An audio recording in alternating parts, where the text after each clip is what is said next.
wabarakatuh. Jadi kami dari Polres Luwu Timur saat ini membuka pos bantuan bencana di Palu. Jadi untuk Polres Luwu Timur menerima bantuan dan menampung bantuan-bantuan dari masyarakat yang akan kami salurkan melalui jalan laut. Nah, setelah kami koordinasikan melalui Pelni, akan dikirim langsung ke Palu. Jadi untuk bantuan dapat diberikan melalui seluruh kantor polisi yang ada di Luwu Timur, Pos Lantas, Polres, Polsek.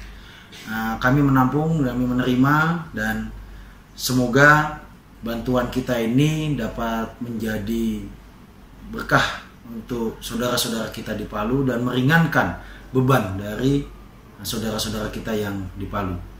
Terima kasih.